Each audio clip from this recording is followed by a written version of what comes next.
আমি সোনিয়া মায়ুর চলে এসেছি আমার রান্নাঘরে এবং আজ আমি নিয়ে এসেছি একটা ট্র্যাডিশনাল রান্না নিয়ে। আজ আমি বানাবো কচু আলু চিংড়ি মাছের দম।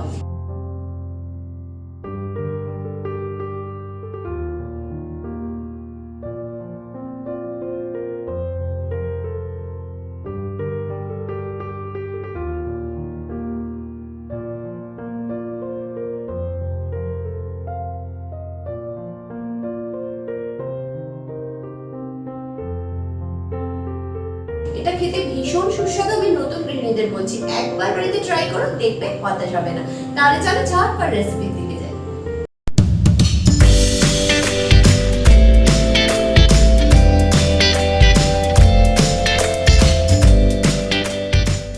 কচু আলু চিংড়ি মাছের দম বানাবার জন্য কি কি উপকরণ লাগছে সেগুলো আমি তোমাদেরকে দেখিয়ে দিই। এখানে আমি 4টে মাঝারি সাইজের আলুকে এরকম ছোট ছোট দমের মতো টুকরো করে কেটে নুন আর হলুদ দিয়ে একটু সেদ্ধ করে রেখেছি। এখানে আমি কচুও সেদ্ধ করে রেখেছি, 300 গ্রাম মতো কচু আছে। এখানে আমি 300 গ্রাম মতো মাঝারি সাইজের চিংড়ি মাছকে ধুয়ে পরিষ্কার করে রেখেছি। আমি মাথার এই সামনের দিকের অংশটা রেখেছি, ভেতরটা ভালোভাবে ধুয়ে পরিষ্কার করে নিয়েছি, দেখে নাও। এখানে নিয়েছি একটা মাঝারি সাইজের টমেটো, একটা মাঝারি সাইজের পেঁয়াজ, একটা 1/2 ইঞ্চি আদার টুকরো, 8 থেকে 10টা রসুন। এই সব কিছুকে আমি একটা মিহি পেস্ট করে রেখেছি। এবার সরাসরি রান্নার দিকে যাব। এবার আমি চিংড়ি মাছটা একটু নুন আর হলুদ মাখিয়ে নেব। দিয়ে দিলাম পরিমাণ মতো নুন আর হলুদ। এগুলো দিয়ে ভালোভাবে মাছটা মাখিয়ে নেব।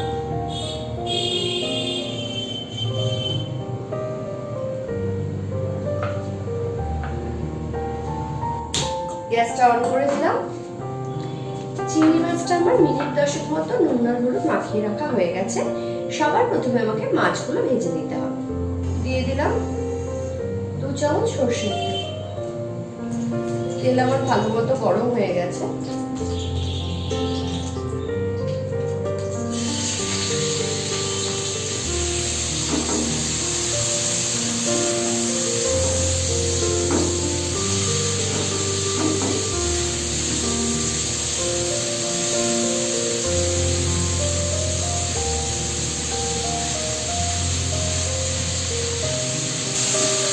মাছগুলো আমার ভেজে নেওয়া হয়ে গেছে। চিংড়ি মাছ ভাজতে এমনি বেশি সময় লাগে না, 2-3 মিনিট ভাজা হলেই হয়ে যায়। এবার বেশি ভাজলে মাছটা শক্ত হয়ে যায়। এবার আমি মাছগুলো তুলে নেব।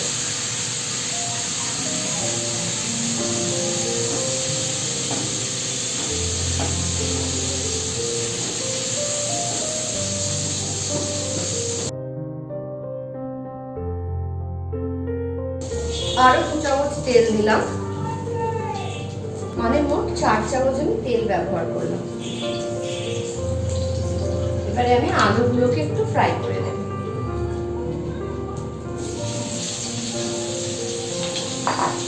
আলুগুলো আমি আগেই নুন হলুদ দিয়ে সেদ্ধ করে রেখেছি, ওই জন্য এখন আমি এখানে নুন বা হলুদ কিছু দিচ্ছি।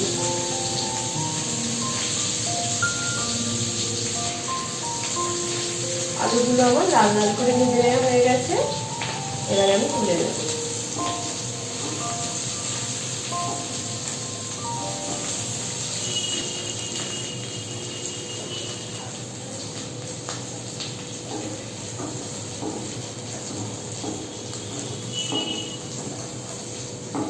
তেলের মধ্যে 1/2 চামচ গোটা জিরে ফোড়ন দিলাম।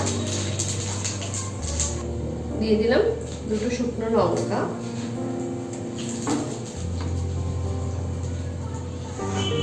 এবারে আদা রসুন টমেটো পেস্টটা দিয়ে দিলাম।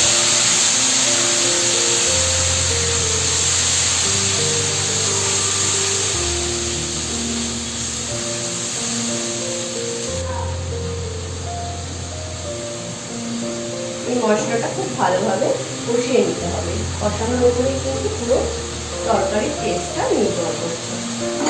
একটু সময় নিয়ে কষিয়ে নিতে হবে।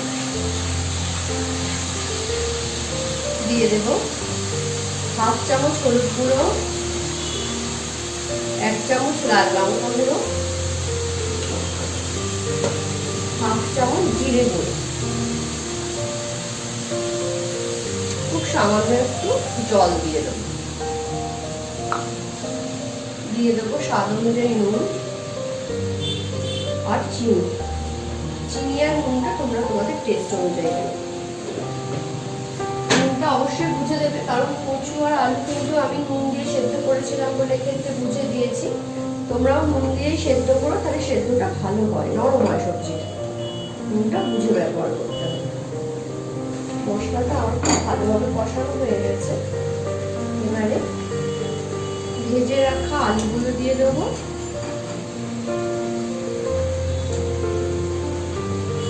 সেদ্ধ করে রাখা কচুটা দিয়ে দেবো, দিয়ে ভালোভাবে মশলার সাথে কষিয়ে নেব।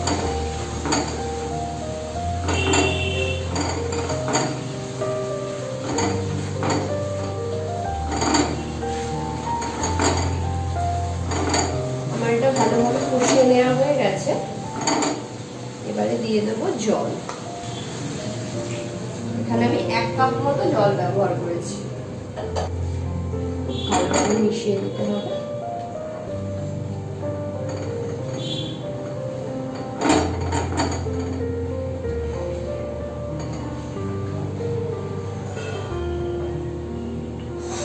ভেজে রাখা চিংড়ি মাছগুলো দিয়ে দেবো।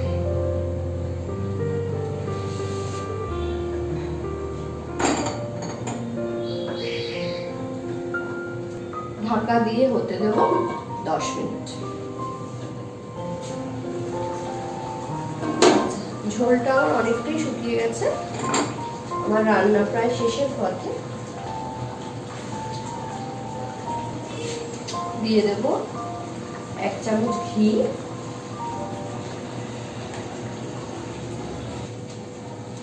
হাফ চামচ মতো শাহি গরম মশলা গুঁড়ো। ভালো করে মিশিয়ে নেব।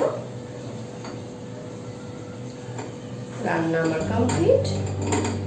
এবার আমি এটা সার্ভ করে ফাইনাল লুকটা তোমাদের সঙ্গে শেয়ার করছি।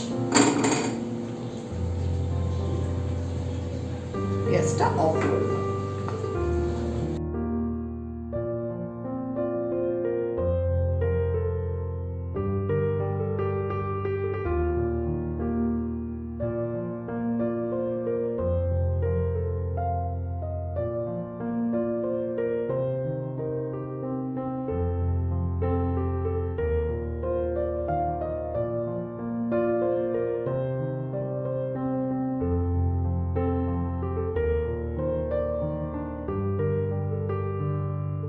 তৈরি হয়ে গেল কচু আলু চিংড়ি মাছের দম।